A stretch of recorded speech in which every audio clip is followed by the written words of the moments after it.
Hello.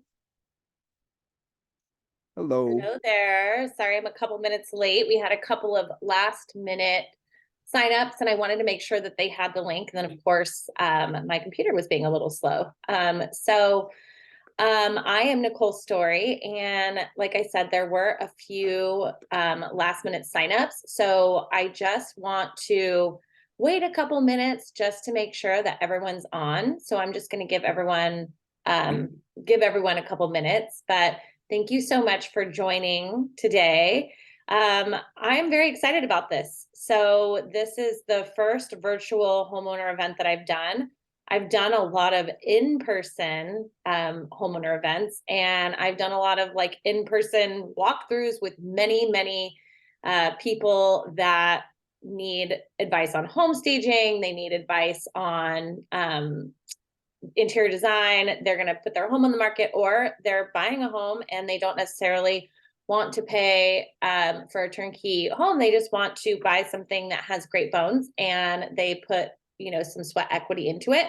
And so I have 18 years of experience, basically just advising people on how to make their house a home. So I'm going to share all of my, or at least a portion of my knowledge with you today, and I'm very excited about that. So what I'm going to do really quick is just turn off my notifications, and then I'm going to start sharing my screen with you. So hang on one second, because I would hate for all these bells and whistles to start going off in the middle of the presentation. So, okay. So I feel like when people jump on, they'll just kind of join us where we're at when they get here. So I'm going to start sharing my screen with you, but let me get my presentation up.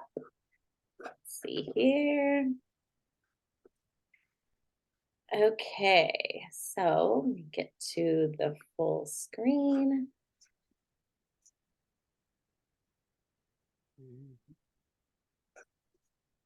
Okay, all righty. So I will go ahead and start sharing my screen.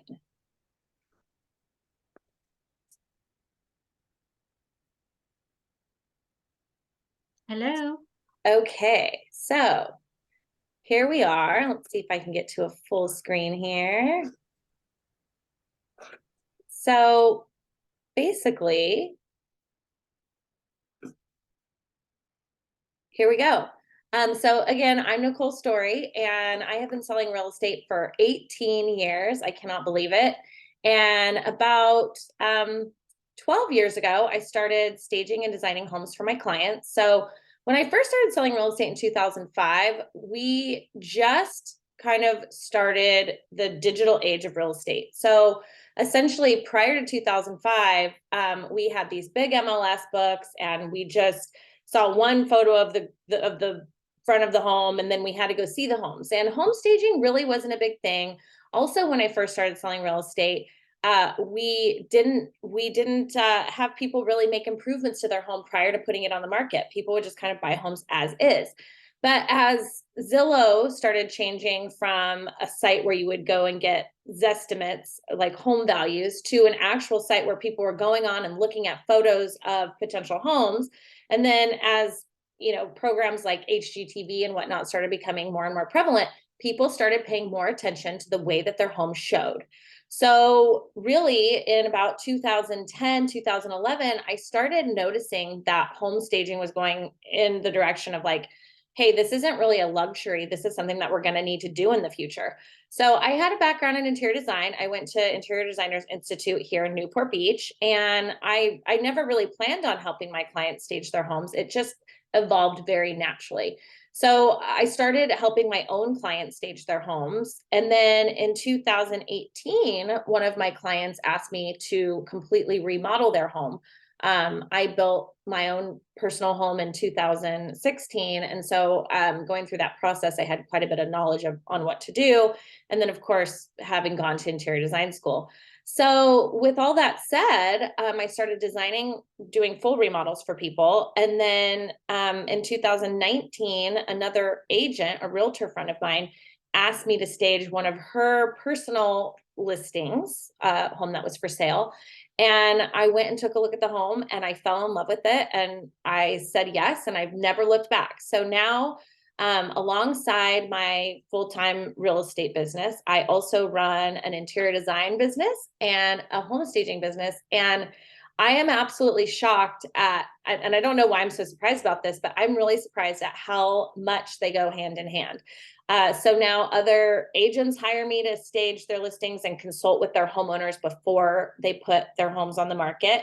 And my own clients, of course, ask me to help design and stage their homes. And then I also work for homeowners in just designing. So even if their home isn't going on the market, I do a lot of just, basic interior design. So that is my background, and along the way, I've probably seen no less than 5,000 homes. And so I have a pretty good idea of when I walk into a home, exactly what needs to be done to make that home look as good as possible. So with all that said, this is kind of an overview of what we're going to be covering today. Now, I will say that there are a lot of things we're not going to cover because obviously covering all of these things in 1 hour is a very short amount of time for a lot of things. But I am going to kind of like cover the gamut of,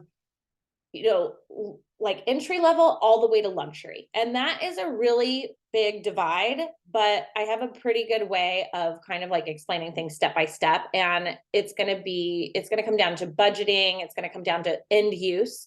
So like if you're designing a home to live in, it's probably going to be a different strategy than if you're designing a home to sell. There is a really big difference. And what I tell people that are prepping their homes for the market is there's not a home that I've been into, or very few, I will say. It doesn't matter if it's entry level or ultra luxury.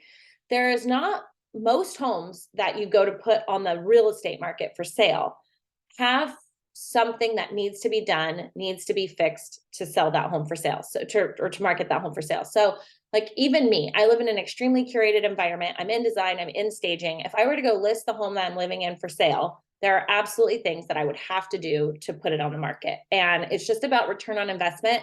It's not about personal preference. When you're staging a home for sale or designing a home for sale, you want to appeal to the masses. And I'll get into that a little bit more. But when you're designing a home to live in, it just depends on your end use. So if you're designing a home that you want to be super personal and you really don't care about resale value, and you'll get to that later when you decide to sell, great. Then there are certain things you're going to do.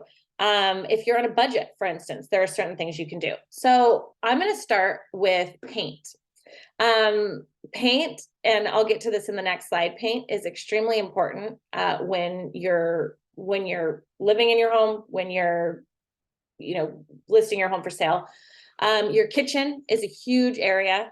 Lighting and window treatments is huge. I always call lighting the jewelry of a home. And lighting is way more affordable than people think. I mean, like you could literally go on Wayfair and get pretty inexpensive lighting for your bathrooms or your dining room if you're on a budget. And then all the way up to the high end, you could go with Kelly Wearstler or Arteriors if you're designing a multi-million-dollar home.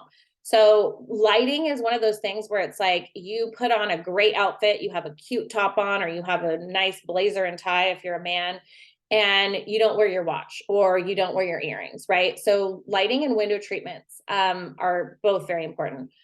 Flooring is very important. Carpet is out.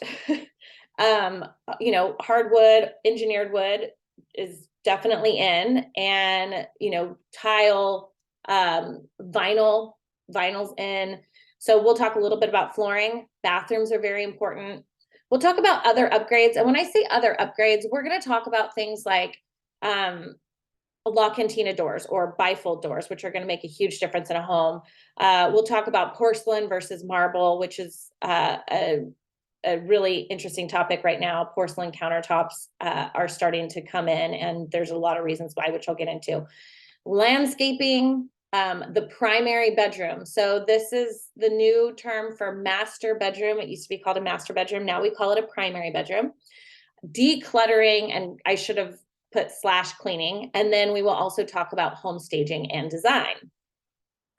So paint. So I got into this a little bit on the overview, but it was really funny. Before I started staging homes for my clients, I had this home stager come into a home, and funny enough, this home that you see on the screen here is actually a home that I did personally stage, but it just so happens that the wall happens to be orange as well. But there was this home stager, and I brought her into a house, and they had this. It was a small house, and they had this bedroom. It was really cute too, but there was some things that we needed to address before we put it on the market. It was on the market in a very hot market for like 56 days, which is totally unusual. If you're in a really hot market with multiple offers, those houses should be selling in the first weekend. And that was the market, but it wasn't staged and it wasn't designed for selling. So anyway, they had this bedroom, they had 3 bedrooms, and in this one bedroom, there was an orange wall.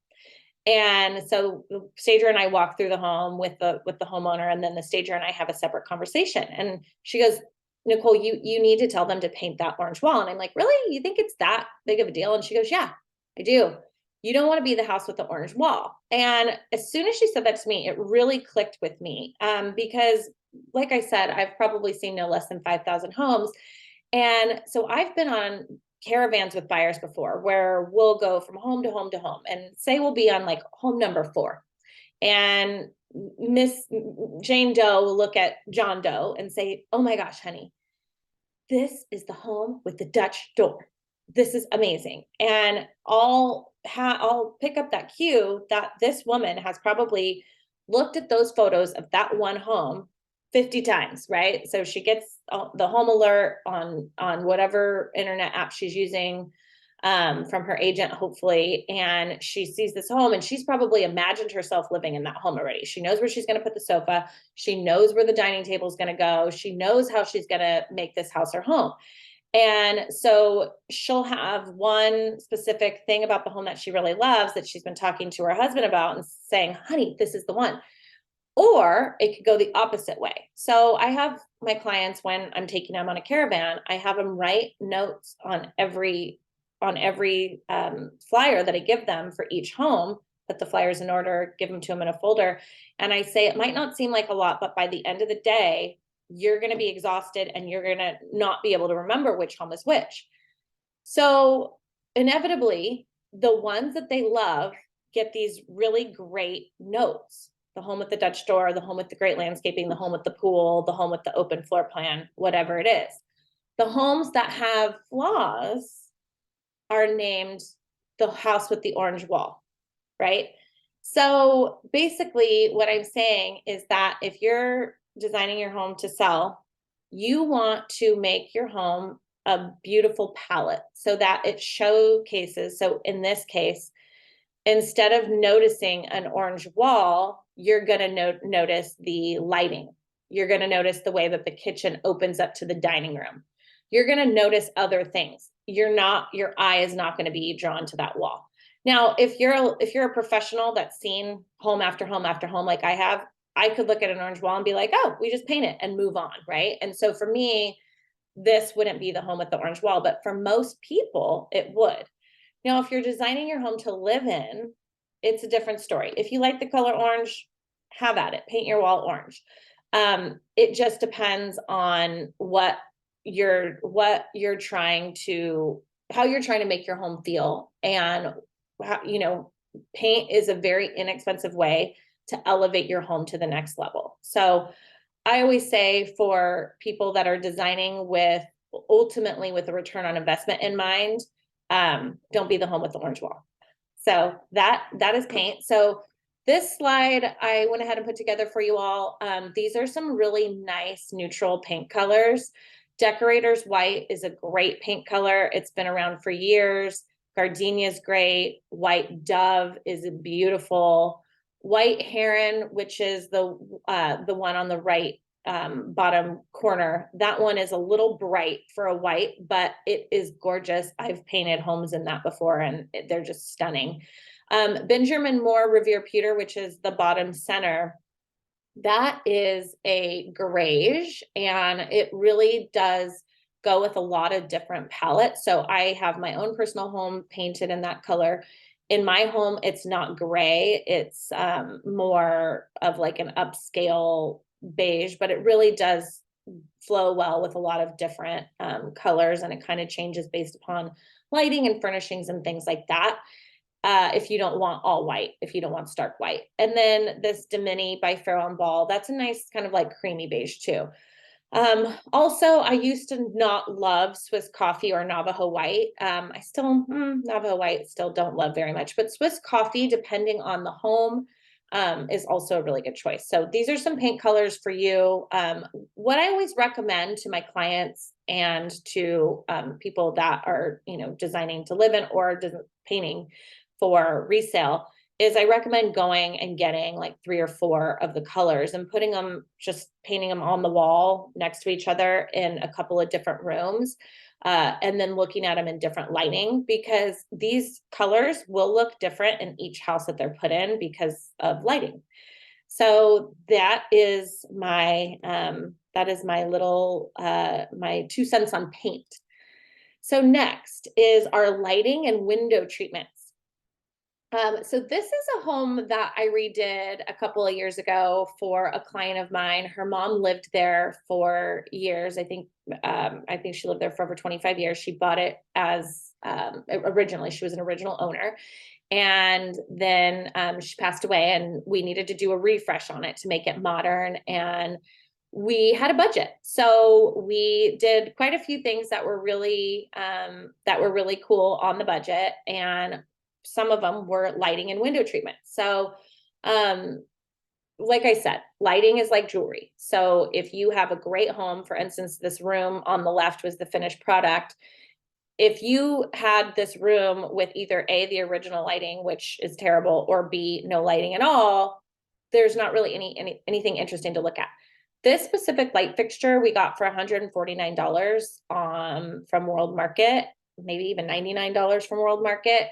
And there was already a lighting source here. And so it was very inexpensive for somebody to put up, which made all the difference in the world. This home sold, we got 12 offers in 72 hours, and it sold for $100,000 over asking price. And one thing that I tell people is when they're redesigning their homes to live in, is that oftentimes they wait until they go to sell the home, right? They wait until they're ready to sell, and then they make improvements to sell. I always tell people, look, like if you're going to spend the money on making improvements, you might as well make the improvements and live in it and enjoy it yourself.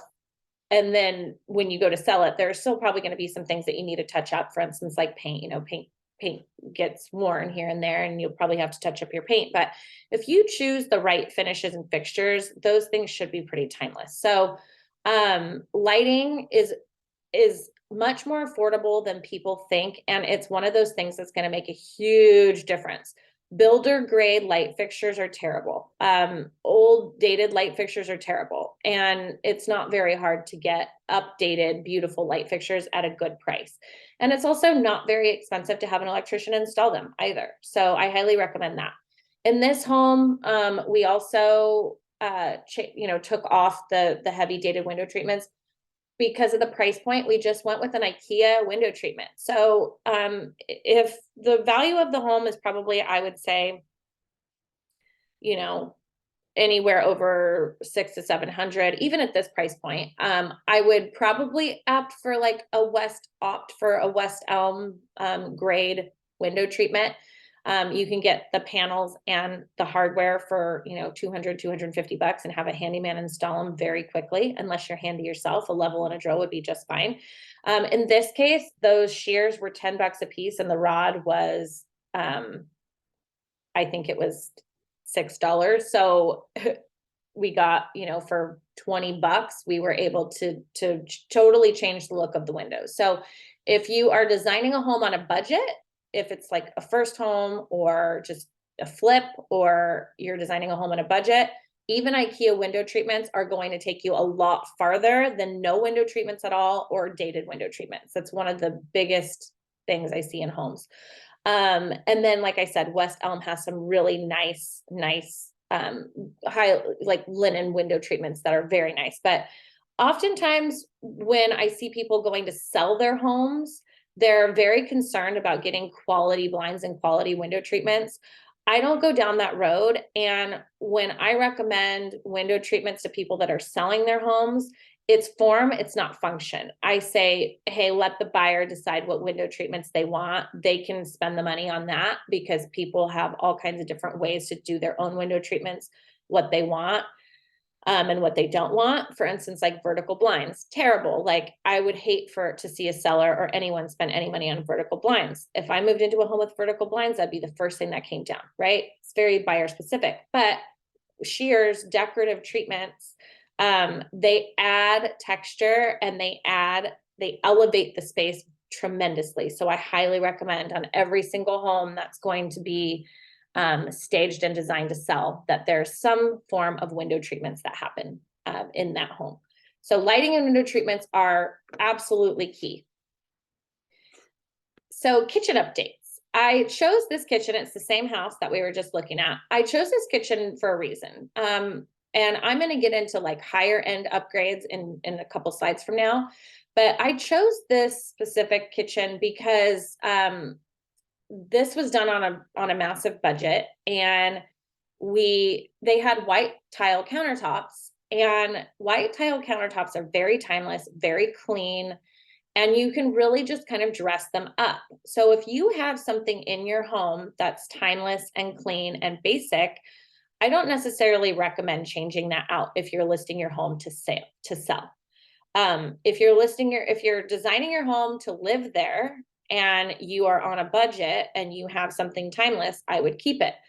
If you're designing your home to live there and you hate the granite countertops, then I recommend changing those out, or maybe using an epoxy, either hiring somebody to do an epoxy, which I'm going to get into in the next slide, or doing it yourself.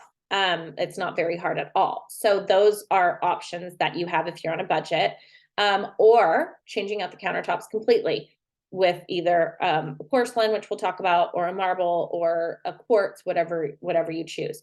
Now, if you know that this is not your forever home, not your dream home, and eventually you're going to sell the home, my recommendation would be to choose something that is more timeless and more neutral color palette, so that you're not choosing something that's, not going to maybe appeal to the masses. And when I say appeal to the masses, I just mean that when we're marketing homes to sell, we want a very large demographic of people that are going to want to take a look at the home, and kind of like an elevated canvas that many types of people can see themselves in. This kitchen, basically all we did was my painter repainted these kitchen cabinets for $1,000.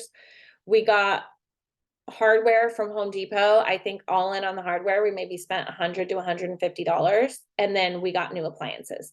So we massively upgraded this kitchen on a very small budget, and it made a huge difference. Okay. A quick bathroom update. So this was another home. This is not the same home that we just looked at. This is a different home. This was an entry-level condo in West Newport Beach. And we had these horribly, horribly, horribly dated countertops, and they were damaged. Somebody at some point tried to do some upgrading and put some hardware on these cabinets. It looked terrible. The lighting was awful.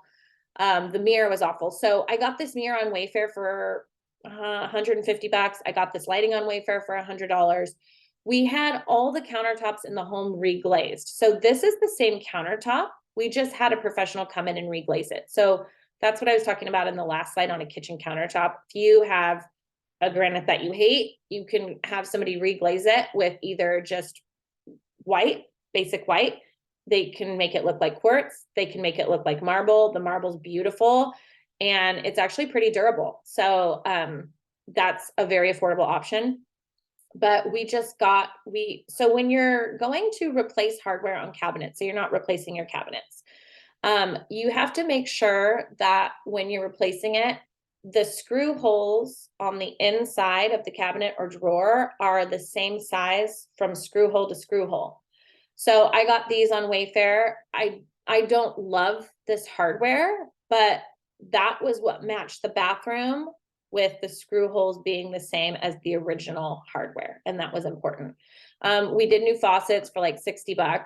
Now, mind you, this is an entry level condo in West Newport Beach. So an entry level condo in West Newport Beach is about $850,000. For this property, it was inherited by a family and they didn't have a large budget. So we did the best we could with the budget we had. If I was designing this home to live in, I would probably get new cabinet faces altogether. I wouldn't change out the boxes, but I would get new cabinet faces so that I could get nicer hardware as well. That would really upgrade the bathroom. I'd probably switch out the countertop completely to a porcelain, which I'm going to get into in the next slide.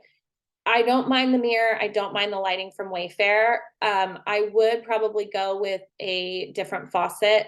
I would probably go with Barizio, which is a much more substantial brand.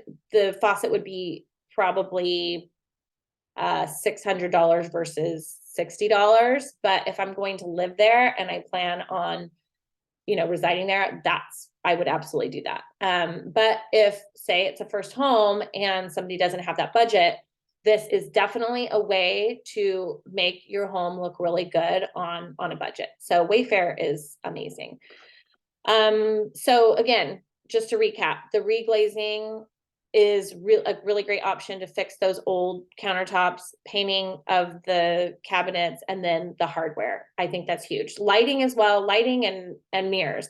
This bathroom update was probably all in $400, maybe $500 between, probably $500 between lighting, mirror, plumbing, cabinet, countertop reglaze, and the hardware and the painting of the cabinets. So that's a very inexpensive way to do a quick bathroom update.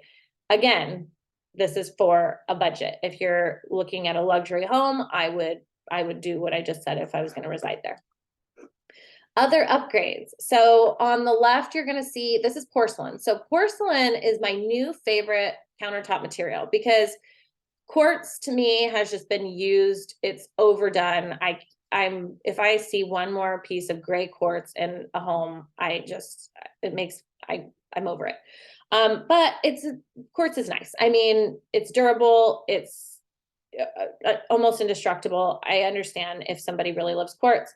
I love porcelain because it's a man-made product. And so you get some really beautiful veining.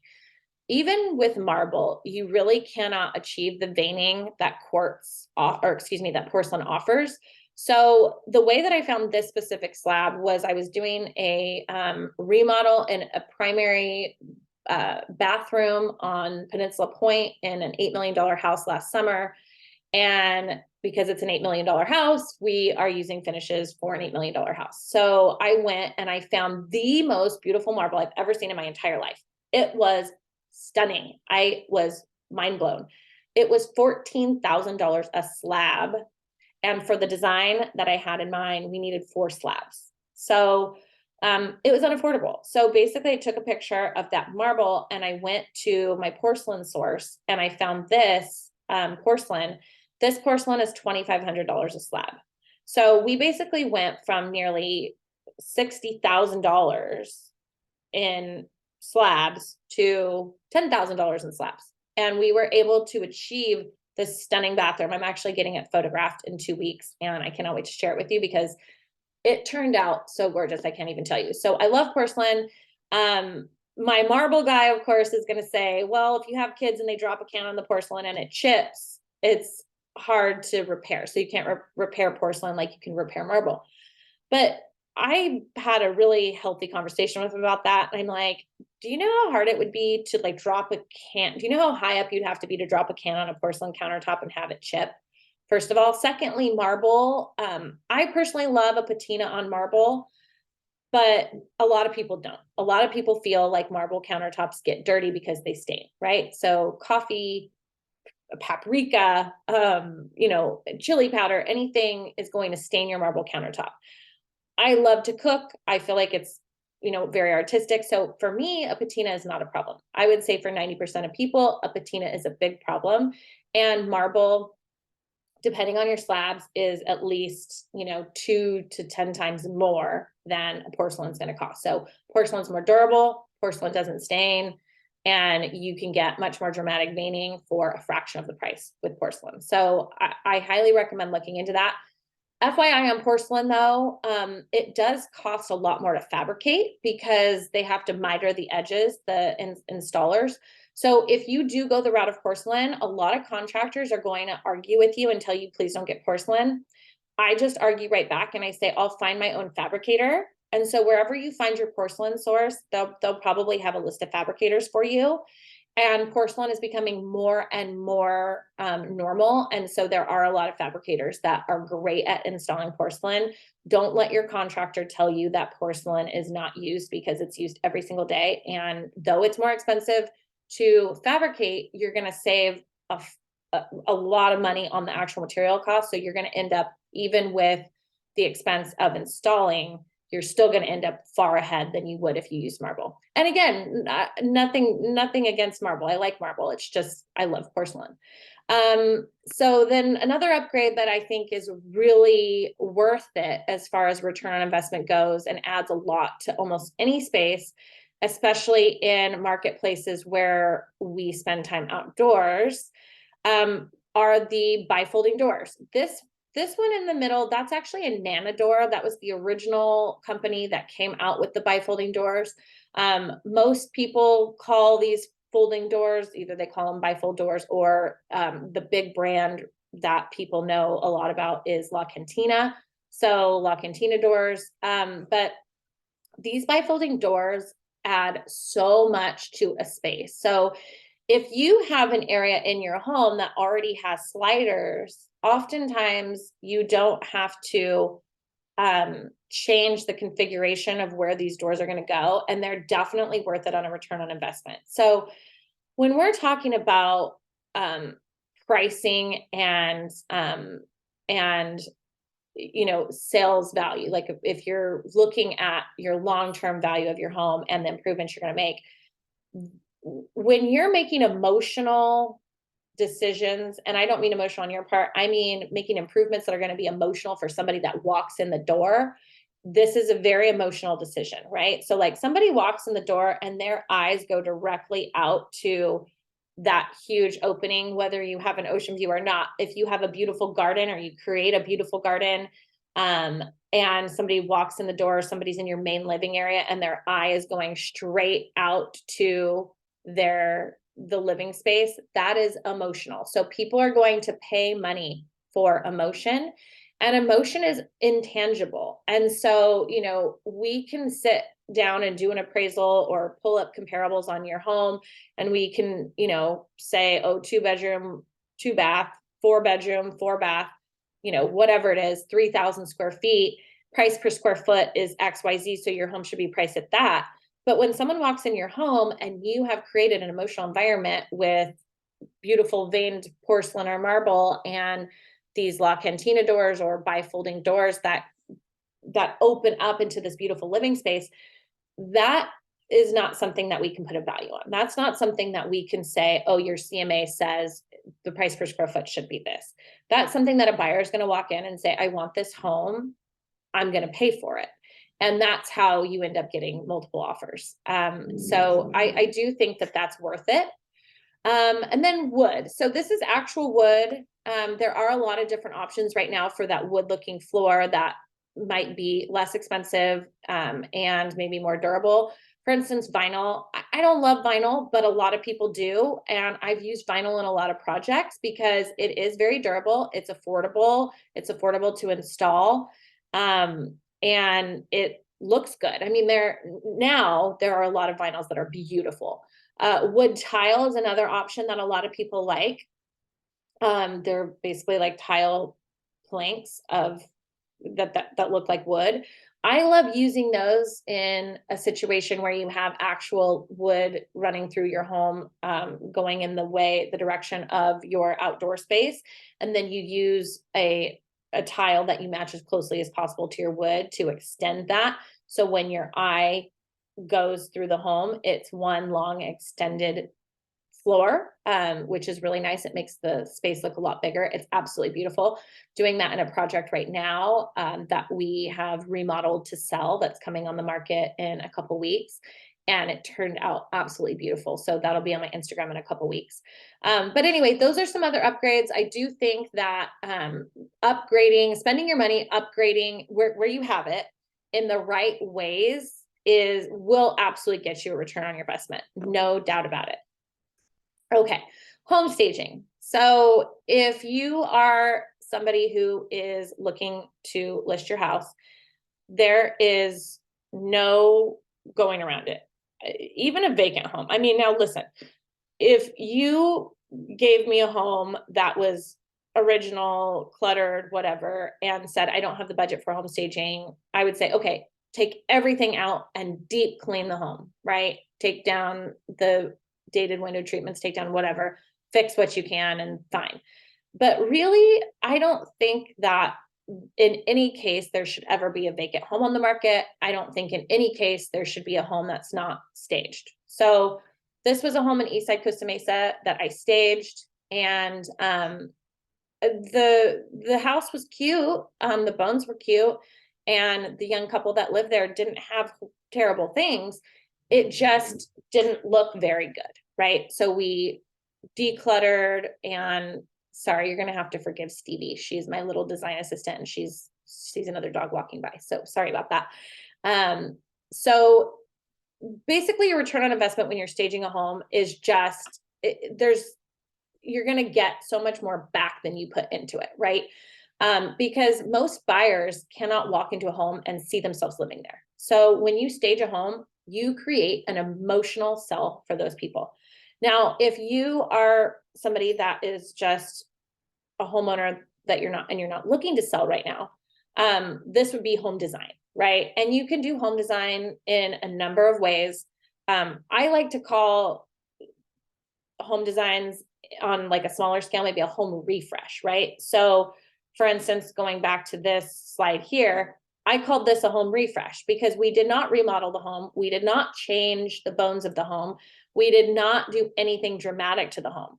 We changed some lighting, we changed some window treatments, we added some painted some cabinets, added some hardware. Same here. We didn't do a whole remodel. We didn't, if I was going to live there again, I would choose a different faucet. I would probably put in new faces. I'd probably put in a new countertop, but we didn't do that. It was a refresh.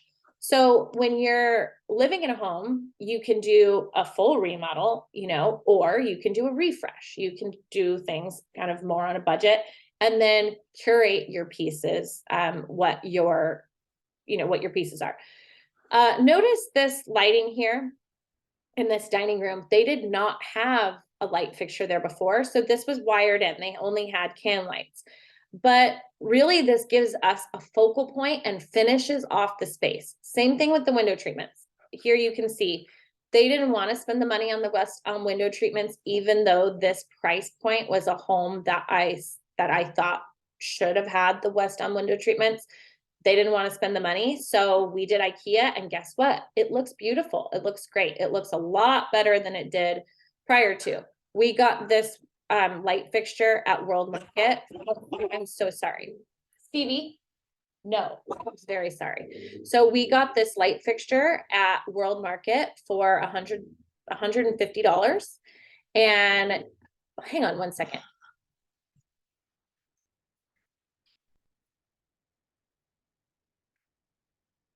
Sorry.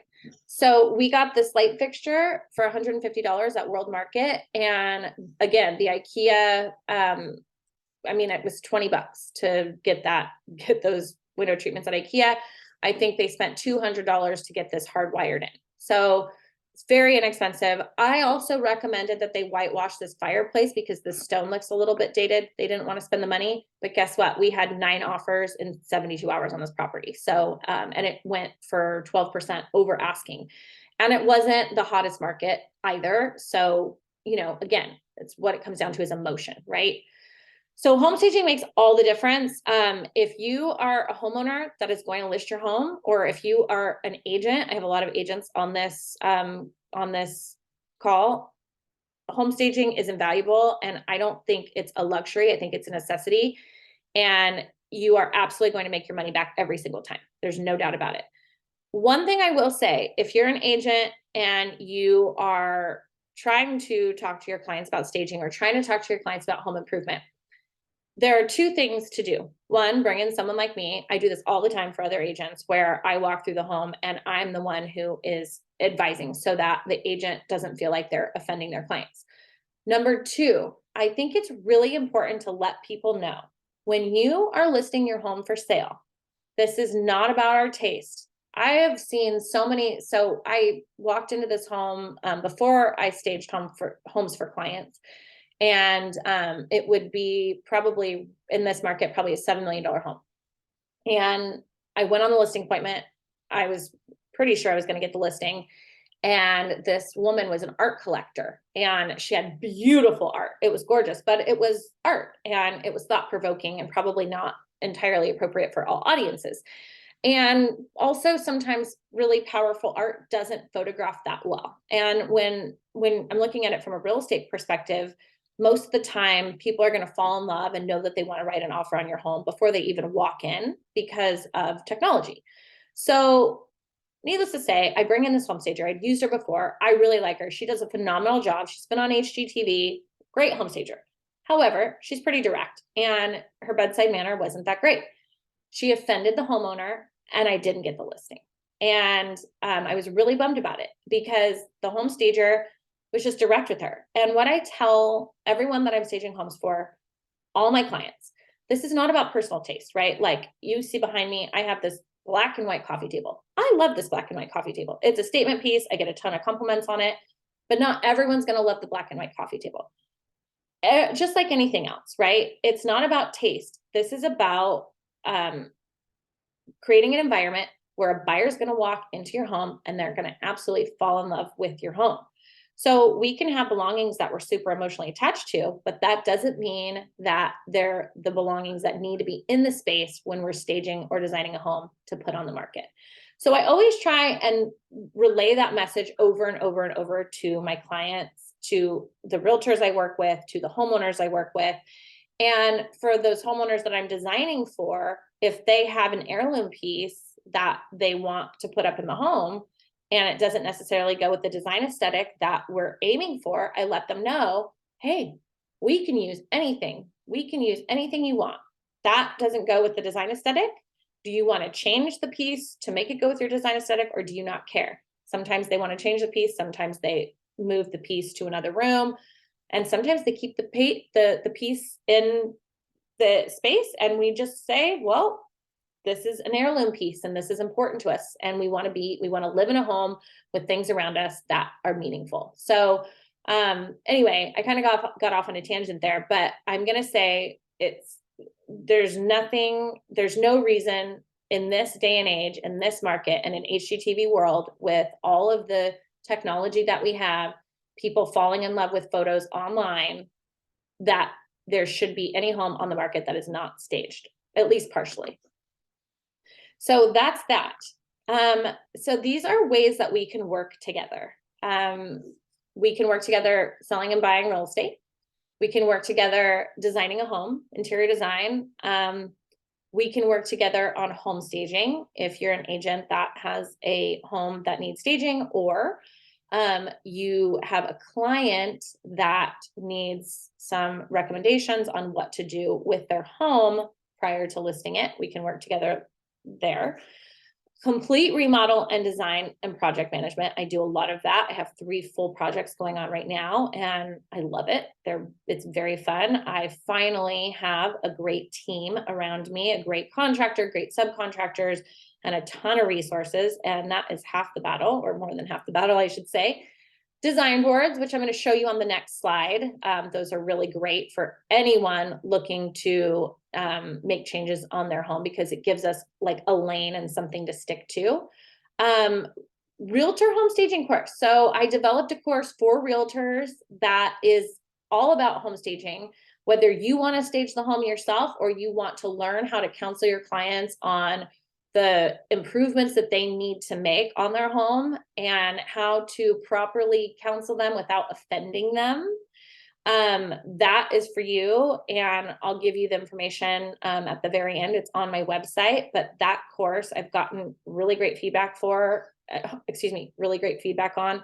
It's a 6-week course. It starts next Tuesday, and it has so much information. It's crazy. There's a lot of information in that course.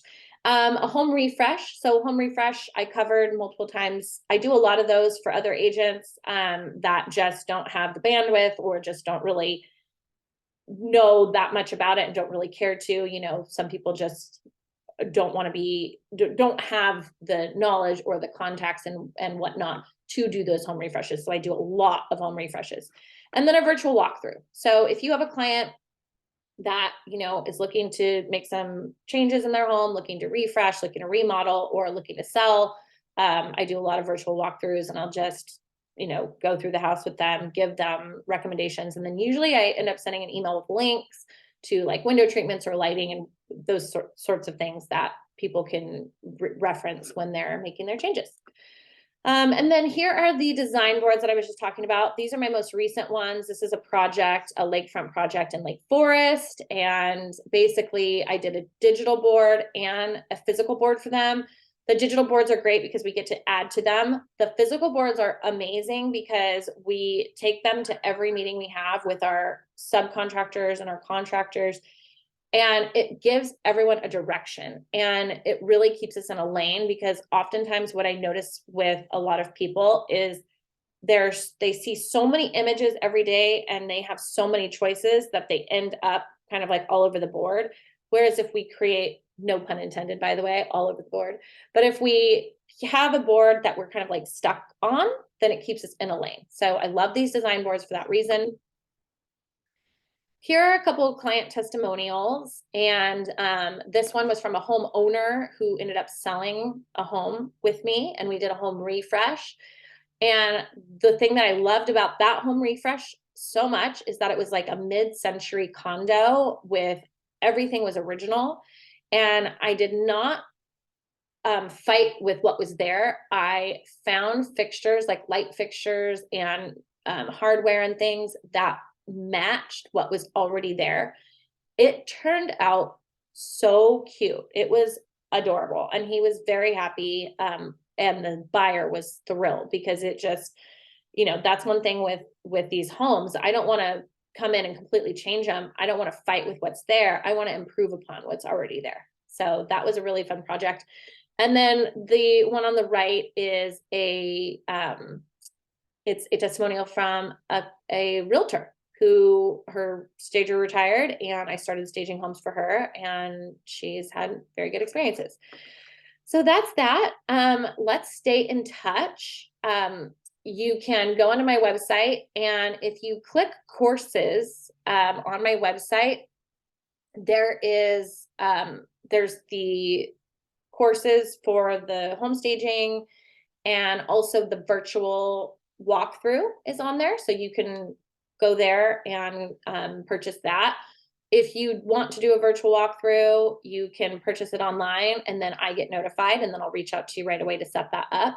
And like I said, that home staging course starts next Tuesday. I'm very excited about that. So take a look under courses, and that's where those are. And then if you want to work together on a home staging project or interior design, a home refresh, reach out to me. There's my phone number. You can email me, and obviously follow me on Instagram, because I have a lot of different projects that I showcase, and a lot of just like tips and whatnot on that Instagram page. And then I see that we have someone in the chat. Oh, Connie. Hi, Connie. I'm so glad that you enjoyed.